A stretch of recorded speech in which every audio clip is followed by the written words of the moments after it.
ইসলামপুরের পাঞ্জিপাড়ায় দুষ্কৃতীদের ছোড়া গুলিতে মৃত্যু হয়েছে তৃণমূল পঞ্চায়েত প্রধানের। ইতিমধ্যেই একজনকে গ্রেপ্তার করা হয়েছিল সেই ঘটনায়। কংগ্রেসের পঞ্চায়েত সদস্যকে আজকে ইসলামপুরে কোর্টে নিয়ে আসার সময় জিজ্ঞাসাবাদ করা হয়। সেই গুলি চালানোর ঘটনা অস্বীকার করেন। প্রসঙ্গত, দুষ্কৃতীদের ছোড়া গুলিতে বুধবার মৃত্যু হয় তৃণমূল গ্রাম পঞ্চায়েত প্রধানের। অজ্ঞাত পরিচয় দুষ্কৃতীরা ওই পঞ্চায়েত প্রধানের উপর গুলি চালায়। তারপর তাকে হাসপাতালে নিয়ে যাওয়া হলে সেখানে মৃত্যু হয় শাসক দলের ওই নেতার।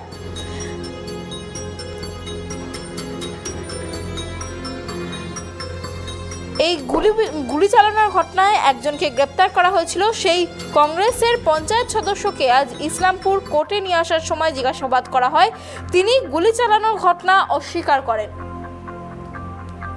এই বিষয়ে আরো বিস্তারিত জানবো। আমাদের সঙ্গে রয়েছে আমাদের প্রতিনিধি শান্তনু।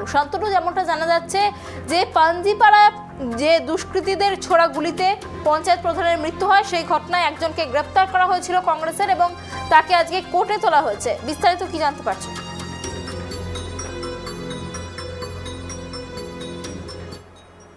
দুষ্কৃতীরা তাকে গুলি চালায় এবং তার হচ্ছে বেশ কিছুক্ষণ পরে তার মৃত্যু হয় এবং তারপরে পাঞ্জিপাড়া অগ্নিগর্ভ হয়ে ওঠে।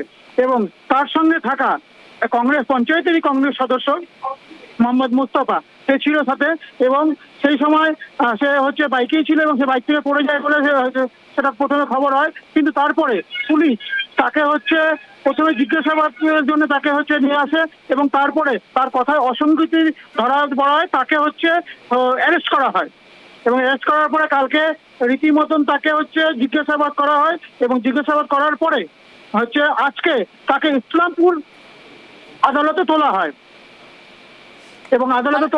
এবং যেটা ইসলামপুর আদালতে তোলার পরে যেটা হচ্ছে সেই সময় বেরোনোর সময় তাকে জিজ্ঞেস করা হলে সে হচ্ছে এই গুলি চালানোর ঘটনা অস্বীকার করে।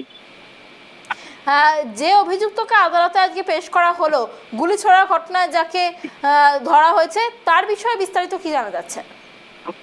দেখো, এই মোহাম্মদ মোস্তফা সে কংগ্রেসের সদস্য এবং সে হচ্ছে সেই সময় এই পঞ্চায়েতে এবার হচ্ছে সে জিতে এসেছে এবং এরপর হচ্ছে সে তার কিন্তু কালকের ঘটনা যেটা অসংগঠিত প্রথম থেকে আমরা জানিয়ে এসেছি যে সে একসঙ্গেই ছিল সেই বাইকে এবং যেহেতু 3টে গুলি হচ্ছে প্রধানের লেগেছে, কিন্তু সে একই বাইকে থাকার পরে তার কোথাও কোনো আঁচ লাগে নাই এবং তার কোথাও কোনো কিছু আঘাতও হয়নি।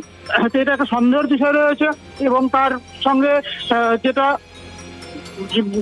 যে অতিরিক্ত আমাদের ইসলামপুর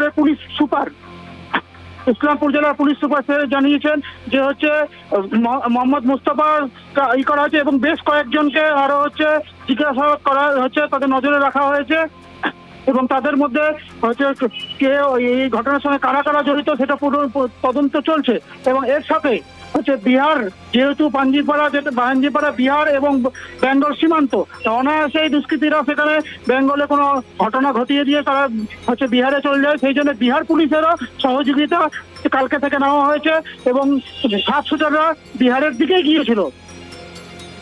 সেটা হচ্ছে ভিডিও ফুটেজ পাওয়া গেছে, সিসিটিভি ফুটেজ যেটা পাওয়া গেছে বিহারের দিকে তারা ছিল এবং তাদের হচ্ছে 2টো বাইকে ছিল, তারা বাইকের মধ্যে মুখে হেলমেট পরা এবং কালো কাপড় লাগানো ছিল, যেটা হচ্ছে আমাদের সিসিটিভি ফুটেজে আমরা পেয়েছি। অনেক ধন্যবাদ শান্তনু আমাদের সঙ্গে থাকার জন্য। আপনাদের আরো একবার জানিয়ে রাখি, পাঞ্জিপাড়ায় দুষ্কৃতীদের ছোড়া গুলিতে নিহত পঞ্চায়েত প্রধান। এই ঘটনায় ইতিমধ্যে একজনকে গ্রেপ্তার করা হয়েছিল, তিনি কংগ্রেসের সদস্য বলে জানা যাচ্ছে এবং এই বিষয়ে পুলিশ সুপার কি জানাচ্ছেন শোনাবো। আমরা একটা কমপ্লেন্ট পেয়েছি, ওর বেসিসে কেস স্টার্ট হয়েছে। কমপ্লেন্টে একজনের নাম দিয়েছিল মুস্তফা বলে, ওনাকে অ্যারেস্ট করা হয়েছিল। আজকে ওনাকে ফরওয়ার্ড করা হচ্ছে কোর্টে, আমরা পুলিশ রিমান্ডে ওনাকে নিচ্ছি। এই ছাড়া আরও কিছু জনকে আমরা ডিটেইন করে রেখেছি, কিছুটা আমরা ক্লু পেয়েছি। বিহার দিকে বি আমাদের টিম গিয়েছিল, ওখানে যে রাস্তায় শুটাররা এসেছিল আমরা ওখানে সিসিটিভি ফুটেজগুলো কালেক্ট করেছি। কিছু অনেকগুলো ক্লু আমরা পেয়েছি, এখন ইনভেস্টিগেশন চলছে। স্যার, বিহার থেকে কি কয়েকজনকে অ্যারেস্ট করা হয়েছে? কিছু লোককে আমরা ডিটেইন করে রেখেছি, এখন জিজ্ঞাসাবাদ চলছে। কি কারণে হতে পারে এটা কি জানতে পেরেছেন? কারণে আমরা 2-3টা অ্যাঙ্গেল পেয়েছি, এখন শেয়ার করতে পারবো না।